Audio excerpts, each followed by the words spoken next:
ऐसा मत कीजिए, मेरे ऊपर दया कीजिए, मुझे तैरना नहीं आता।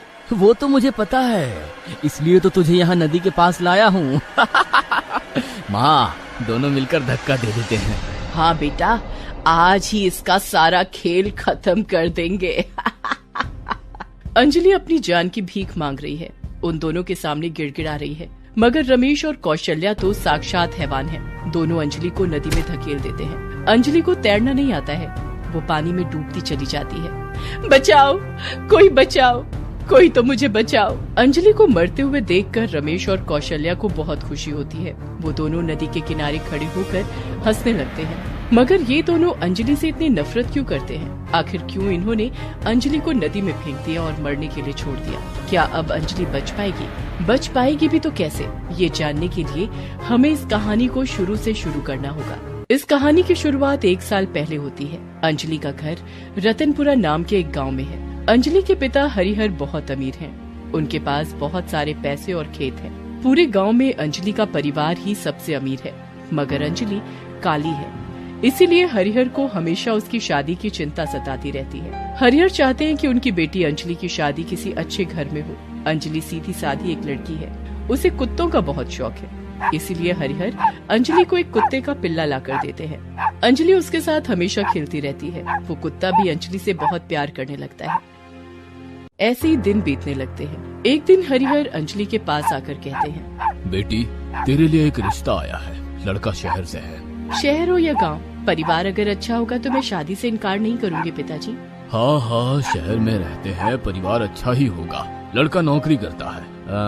एक काम करूँगा, दहेज में मैं एक फैक्ट्री बनाकर दे दूंगा लड़के को। लड़के को भी ये फैक्ट्री की बात बहुत पसंद आती है। लड़के का नाम रमेश है और उसकी माँ कौशल्या। अंजलि की तस्वीर देखने के बाद रमेश कौशल्या से कहता है, सब कुछ ठीक है माँ, मगर लड़की बहुत काली है। अरे काली है तो क्या हुआ, पैसे वाली भी तो है। हाँ माँ, कब से सपना देख रहा था कि नौकरी छोड़कर खुद का बिजनेस करूँगा। वो सपना अभी पूरा होने वाला है। रमेश बस पैसों के लिए ही शादी करना चाहता है। कौशल्या भी यही चाहती है। कुछ दिन बाद रमेश के साथ अंजलि की शादी हो जाती है। अंजलि ससुराल चली जाती है। हरिहर शहर में रमेश के लिए एक फैक्ट्री बना देते हैं और रमेश नौकरी छोड़कर बिजनेस करने लगता है और बहुत सारा पैसा कमाने लगता है। उधर ससुराल में अंजलि मन लगाकर सारा काम करती है। वो अपने कुत्ते को भी साथ ले आई है। अंजलि उसका पूरा ध्यान रखती है, साथ ही साथ अपने पति और सास का भी ध्यान रखती है। मगर कौशल्या के रिश्तेदार अंजलि को देखने आते हैं और उल्टा सीधा कहकर जाते हैं, हाय राम कौशल्या, हमारा रमेश दिखने में कितना सुंदर है और उसके साथ शादी हुई है इस काली कलौटी की। हाँ कौशल्या, ऐसा लग रहा है जैसे बंदर के गले में सोने का हार। और क्या ही कर सकते हैं, इस काली बदसूरत बहू को लेकर ही चलना पड़ेगा। अंजलि अपने कमरे में ये सब कुछ सुन लेती है। ये सब सुनने के बाद उसे बहुत बुरा लगता है। रमेश के घर आने पर अंजलि उसे ये सब कुछ कहती है, मगर रमेश कहता है, ठीक ही तो कह रहे थे सब लोग, कहाँ मैं और कहाँ तू, काली चुड़ैल कहेगी। अंजलि को बहुत ही ज्यादा बुरा लगता है, मगर उसे पता है कि वो काली है। बहुत मुश्किल से उसकी शादी हुई है। अब अगर ये शादी टूट गई तो और कभी वो किसी के घर की बहू नहीं बन पाएगी। इसीलिए वो चुपचाप सब कुछ सहने लगती है। कौशल्या अंजलि को बहुत सताती है। अंजलि से घर का सारा काम करवाती है, उसे ठीक से खाने नहीं देती है। एक दिन रात को अंजलि जब सो रही होती है तब कौशल्या चुपके से अंजलि के सिर का सारा बाल काट कर उसे गंजी बना देती है। अगली सुबह ये देखकर अंजलि बहुत रोती है। इसके बाद भी वो अपने पिताजी को कुछ नहीं बताती। उधर फैक्ट्री में एक नई लड़की काम के लिए ज्वाइन करती है। उसका नाम पायल है। पायल बहुत ही ज्यादा खूबसूरत है। रमेश को पहली नजर में ही पायल से प्यार हो जाता है। पायल भी रमेश से प्यार कर बैठती है, मगर पायल को ये पता नहीं है कि रमेश शादीशुदा है। रमेश ये बात उसकी माँ को बताता है। माँ, मेरी फैक्ट्री में ना एक लड़की काम करती है, पायल नाम है उसका। हम दोनों को ना एक दूसरे से प्यार हो गया है। वो बहुत खूबसूरत है और गोरी भी है माँ। अरे वाह, ये तो बहुत खुशी की बात है। अरे लेकिन उसे पता नहीं है कि मैं शादीशुदा हूँ। मैं क्या करूँ, कुछ समझ नहीं आ रहा माँ। इसमें सोचने वाली क्या बात है, शादी कर ले उससे। उसे बताने की कोई जरूरत नहीं है कि तू शादीशुदा है। मुझे मेरा पोता गोरा चाहिए। मगर अंजलि को पता चल गया तो उसके पिता मुझसे ये फैक्ट्री ले लेंगे, हमारा सब कुछ खत्म हो जाएगा माँ। अरे उसके लिए मेरे पास एक प्लान है, तू चिंता मत कर। तू शादी करके पायल के साथ बाहर रह, उसके बाद मैं सब कुछ संभाल लूंगी। अपनी माँ से भरोसा पाकर रमेश पायल से शादी कर लेता है। अपने घर से दूर एक जगह पर एक घर भाड़े में लेकर पायल के साथ वो रहने लगता है। पायल फैक्ट्री में नौकरी छोड़ देती है। एक हफ्ता पायल के साथ रहने के बाद रमेश घर लौटने के लिए पायल से झूठ बोलता है। एक हफ्ता, पूरा एक हफ्ता मुझे तुम्हारे बिना रहना होगा क्या रमेश? अरे और कर भी क्या सकते हैं पायल, फैक्ट्री में काम का प्रेशर ज्यादा है, इसलिए एक हफ्ता तो मुझे वहीं रहना होगा। अरे तुम चिंता मत करो, मैं जल्दी आ जाऊंगा। ये बोलकर रमेश चला जाता है। शाम को वो घर पहुंचता है। अंजलि तब अपने कुत्ते को खाना खिला रही थी। रमेश को देखकर वो कहती है, आप आ गए जी, मैं एक हफ्ते से आपका इंतजार कर रही हूँ, कहाँ थे आप? अरे अंजलि, वो काम का प्रेशर था ना, तो मुझे फैक्ट्री में ही रहना पड़ा था। अब से एक हफ्ता मैं यहाँ रहूंगा और एक हफ्ता फैक्ट्री में। ऐसे ही दोनों तरफ रमेश झूठ बोलता है। कौशल्या ये सुनकर मन ही मन हंसती रहती है। ऐसे ही रमेश दोनों तरफ दोनों बहुओं को खुश करके रखता है। अंजलि को खुश करने का कारण है उसके पिता का पैसा और ये फैक्ट्री, और पायल को खुश करने का कारण है उसकी सुंदरता। ऐसे ही कुछ महीने बीत जाते हैं। एक दिन पायल रमेश को शॉपिंग ले जाने की बात करती है। सुनो ना, मुझे आज शॉपिंग ले चलो। चलो ना। ठीक है, जैसा तुम बोलो। रमेश पायल को लेकर मार्केट जाता है। उधर अंजलि कुछ खरीदने के लिए घर से बाहर जाती है। तभी उसे याद आता है कि उसे कुछ कपड़े चाहिए थे। अरे मुझे तो कुछ कपड़े चाहिए, आज उतना काम नहीं है घर में, मैं एक बार मार्केट होकर आती हूँ। अंजलि मार्केट जाती है। उसी मार्केट में रमेश और पायल भी आए हुए हैं। अंजलि दुकानों में घूमती रहती है और तभी अंजलि को रमेश और पायल दिख जाते हैं। अरे मेरे पति किसी और लड़की के साथ यहाँ क्या कर रहे हैं? अंजलि रमेश के पास जाती है। अंजलि के सामने उसका भांडा फूट जाता है। अंजलि चिल्ला उठती है, आप मेरे साथ धोखा कर रहे हैं? अरे अंजलि, तुम? ये कौन है रमेश? मैं कौन हूँ? मैं इनकी पत्नी हूँ। पत्नी? तुम? मैं रमेश की पत्नी हूँ। आप दो शादियाँ करके घूम रहे हैं। रुकिए, मैं आज ही आपका भांडा फोड़ती हूँ। मैं आज ही मायके चली जाऊंगी और पिताजी को सब कुछ बता दूंगी। ये बोलकर अंजलि चली जाती है। पायल भी गुस्सा कर चली जाती है। रमेश अंजलि के पीछे पीछे घर लौटता है और सब कुछ अपनी माँ को बताता है। कौशल्या कहती है, बेटा हम इसे इसके मायके नहीं जाने दे सकते, हमारा सब कुछ खत्म हो जाएगा। मेरे पास एक प्लान है। कौशल्या रमेश को अपना प्लान बताती है। इसके बाद रमेश पीछे से जाकर अंजलि के सर पर डंडे से मारता है और अंजलि बेहोश हो जाती है। इसके बाद वो दोनों अंजलि को उठाकर गाड़ी में डालते हैं और नदी के किनारे ले जाते हैं। तभी अंजलि को होश आ जाता है और वो गाड़ी से बाहर निकलकर नदी के किनारे खड़ी हो जाती है। वो दोनों अंजलि को नदी में धकेलने के लिए आगे आते हैं। ऐसा मत कीजिए, मेरे ऊपर दया कीजिए, मुझे तैरना नहीं आता। वो तो मुझे पता है, इसलिए तो तुझे यहाँ नदी के पास लाया हूँ। माँ, दोनों मिलकर धक्का दे देते हैं। हाँ बेटा, आज ही इसका सारा खेल खत्म कर देंगे। अंजलि अपनी जान की भीख मांग रही है। उन दोनों के सामने गिड़गिड़ा रही है, मगर रमेश और कौशल्या तो साक्षात हैवान हैं। दोनों अंजलि को नदी में धकेल देते हैं। अंजलि को तैरना नहीं आता है, वो पानी में डूबती चली जाती है। बचाओ, कोई बचाओ, कोई तो बचाओ मुझे। अंजलि को मरते हुए देखकर रमेश और कौशल्या को बहुत खुशी होती है। वो दोनों नदी के किनारे खड़े होकर हंसने लगते हैं। अब हम इसके बाप को बोलेंगे कि अंजलि घर से भाग गई है। ये बोलने से इसका बाप फैक्ट्री भी मुझसे नहीं ले पाएगा। चलो माँ, लौट जाते हैं, इस अंजलि का तो खेल खत्म हो गया।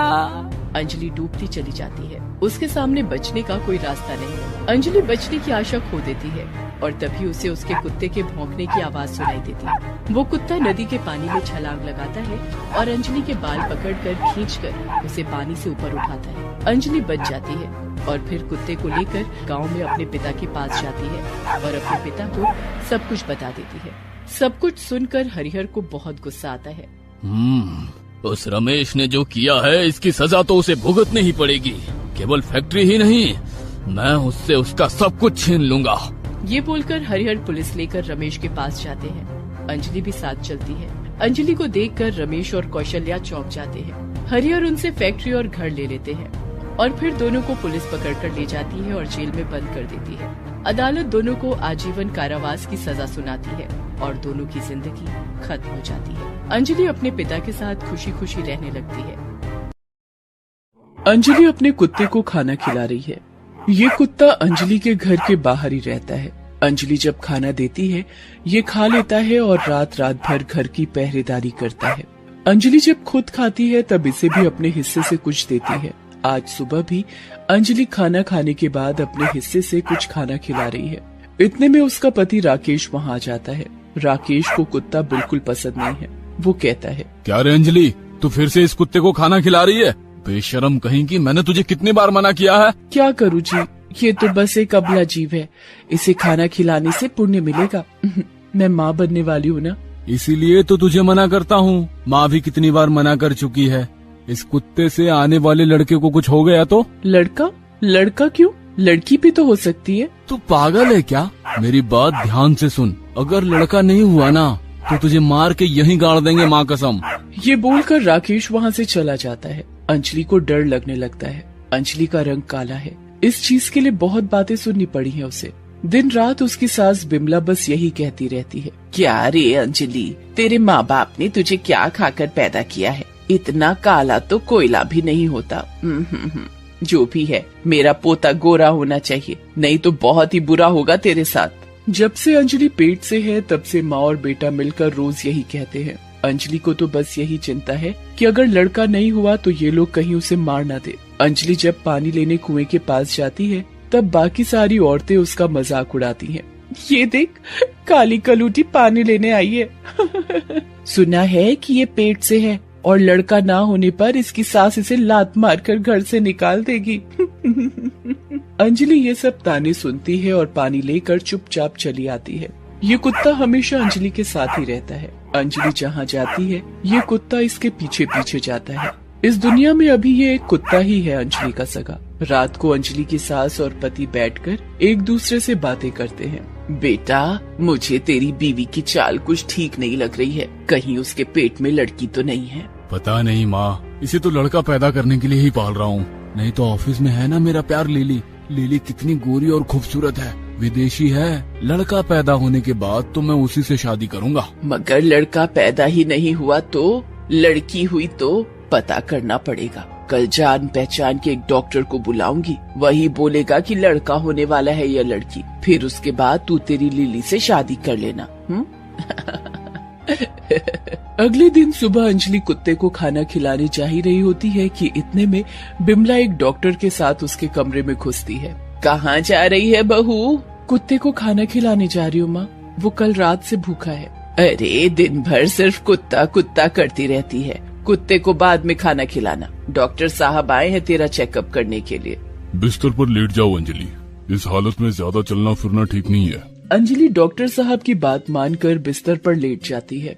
डॉक्टर साहब टेस्ट करते हैं और फिर बिमला के साथ बाहर चले आते हैं। क्या डॉक्टर साहब, अब तो बोलिए, लड़का या लड़की? आपके लिए बुरी खबर है बिमला जी, आपकी बहू के पेट में लड़की है। सत्यानाश, जिसका डर था वही हुआ। इस चुड़ैल के पेट में और एक चुड़ैल पल रही है। नहीं नहीं, ये तो हम नहीं होने दे सकते। डॉक्टर साहब वहाँ से चले जाते हैं। इसके बाद बिमला राकेश को फोन पर सब कुछ बता देती है। बेटा, हमारी उम्मीदों पर तो पानी फिर गया, इस बहू से कोई उम्मीद ही ना रही। तू एक काम कर, उस लिली को ही बहू बना कर ले आ, अब वही इस काली चुड़ैल को सबक सिखा पाएगी। ठीक है माँ, जैसी आपकी मर्जी। शाम को अंजलि घर के आंगन में उस कुत्ते के साथ खेल रही होती है कि इतने में उसकी सास उसे बुलाती है। अंजलि घर के अंदर जाती है और देखती है कि राकेश दूसरी शादी करके घर आया है।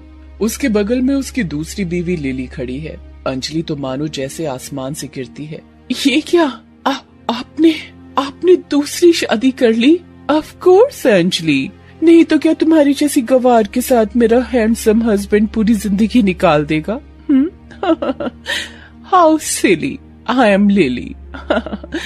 मैं थक गई हूँ, जाओ अंजलि मेरे लिए पानी ले आओ। अंजलि लिली के लिए पानी ले आती है। लिली ग्लास को मुंह से टच करने के बाद ही जमीन पर फेंक देती है। ये क्या लाई हो तुम? ये पानी तो गर्म हो गया है, जाओ मेरे लिए अभी कुएं से ठंडा पानी ले आओ। हाँ हाँ, जा, मेरी इतनी सुंदर बीवी क्या गर्म पानी पिएगी? मगर इस हालत में अभी मैं कुएं के पास कैसे जाऊंगी? कैसे जाएगी मतलब? जाना ही पड़ेगा। मेरी बहू आज पहली बार इस घर पर पधारी है, जा कामचोर कहीं की। अंजलि के पास और कोई उपाय नहीं है, उसे जाना ही पड़ा। घड़ा लेकर वो कुएं की तरफ निकल पड़ी। रास्ते में गांव की औरतें उसे देखकर टॉन्ट मारने लगी। अरे वो देख, काली कलूटी इतनी रात को कुएं से पानी लेने जा रही है। सुना है उसका पति आज दूसरी शादी करके दूसरी बीवी को घर लेकर आए है। क्यों न करे, इतनी काली बीवी के साथ आखिर कौन रहना चाहेगा। जो भी किया बिल्कुल सही किया। अंजलि ये सब सुनकर भी कुछ बोल नहीं पाती। वो बड़ी मुश्किल से कुएं से पानी लाकर लिली को पिलाती है। इसके बाद लिली उसे खाना बनाने और बर्तन साफ करने के लिए कहती है। तकलीफ होने के बावजूद अंजलि ये सब कुछ कर देती है और फिर तीनों को खाना भी खिलाती है। तीनों के खाने के बाद अंजलि बचा खुचा जो भी है वो खाने के लिए रसोई जाती है, क्योंकि उसे बहुत भूख लगी है। मगर तभी लिली रसोई में आती है और खाने का प्लेट जमीन पर गिरा देती है। अरे ये क्या, खाना तो मेरे हाथ से गिर गया। अब क्या होगा? पूरी रात भूखी रहोगी? कोई बात नहीं, मैं रह लूंगी। ठीक है, तब सो भी घर के बाहर ही जाना, क्योंकि तेरे कमरे में तो आज से मैं सोने वाली हूँ। ये बोलकर लिली चली जाती है। बिमला और राकेश ये देखकर हंसते हैं और फिर वो लोग भी चले जाते हैं। अंजलि घर के बाहर चली जाती है। वहाँ वो कुत्ता अंजलि का ही इंतजार कर रहा था। अंजलि कुत्ते को वो खाना दे देती है और रोते हुए कहती है, मेरे नसीब में तो आज खाना नहीं है, ले तू ही खा। मगर अंजलि को रोते हुए देखकर वो कुत्ता भी खाने का एक निवाला भी नहीं खाता है। इसके बाद अंजलि जमीन पर ही सो जाती है।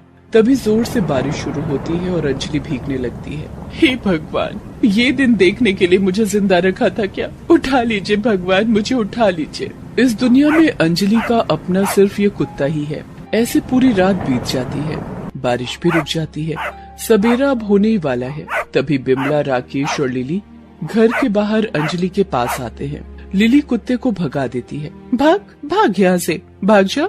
वो कुत्ता डर के मारे भाग जाता है, मगर थोड़ी दूर जाकर सब कुछ देखता है। क्या हुआ? आप लोग इतनी सुबह यहाँ क्या कर रहे हैं? तुझे मारने आए हैं बेवकूफ। पहली बात तो तू काली है और दूसरी बात तेरे पेट में लड़का नहीं लड़की है। तू अब हमारे किसी काम की नहीं रही। तुझे तो मरना ही पड़ेगा। नहीं नहीं, ऐसा मत कीजिए, छोड़ दीजिए मुझे। अंजलि अपनी जान की भीख मांगती है, मगर कोई उसकी बात सुने तब ना। तीनों मिलकर उसे डंडे से मारते हैं और उसके बाद उसे जमीन में गाड़ देते हैं। चलो, जान छूटी। तीनों घर के अंदर चले जाते हैं। वो कुत्ता दूर से ये सब कुछ देखता है। अपनी मालकिन की मृत्यु से उसकी आंखों से भी पानी निकलता है। वो कुत्ता अंजलि की कब्र के पास बैठकर थोड़ी देर तक रोता है और उसके बाद वो दौड़कर पुलिस स्टेशन जाता है और जाकर जोर जोर से भौंकने लगता है। लगता है ये कुत्ता हमें कहीं ले जाना चाहता है। चलो सब लोग। कुछ पुलिस अफसर कुत्ते के पीछे पीछे बिमला के घर तक पहुंच जाते हैं। लगता है यहाँ पे कुछ क्राइम हुआ है। पुलिस को देखकर बिमला, लिली और राकेश डर जाते हैं। वो बाहर निकलकर पुलिस से बातें करते हैं। क्या हुआ अफसर, यहाँ क्यों आए हैं आप लोग? यहाँ कोई क्राइम हुआ है क्या? नहीं तो, यहाँ पर तो कुछ नहीं हुआ। तभी वो कुत्ता अंजलि की कब्र के पास जाकर चिल्लाता है। पुलिस अफसरों को शक होता है और वो ये जगह खोद कर देखते हैं। कुछ देर खोदने के बाद अंजलि की बॉडी बरामद होती है। अच्छा, तो ये चल रहा है यहाँ। गिरफ्तार कर लो इन्हें। तीनों को गिरफ्तार कर लिया जाता है। अंजलि को अस्पताल में भर्ती किया जाता है। डॉक्टर साहब अंजलि को तो बचा नहीं पाते हैं, लेकिन अंजलि की बेटी बच जाती है। उधर उन तीनों को जिंदगी भर के लिए कारावास हो जाता है। उनको अपने किए की सजा मिल जाती है। यहाँ अंजलि की बेटी को देखकर अफसर को अपनी मरी हुई बेटी याद आती है और वो इस बच्ची को गोद ले लेते हैं और साथ ही साथ उस कुत्ते को भी अपने पास रख लेते हैं। वो कुत्ता भी अंजलि की बेटी के साथ खेलता है, उसकी हमेशा रक्षा करता है। ऐसे ही खुशी खुशी सभी अपना जीवन बिता देते हैं। दोस्तों, आप हमारे चैनल को जरूर सब्सक्राइब करें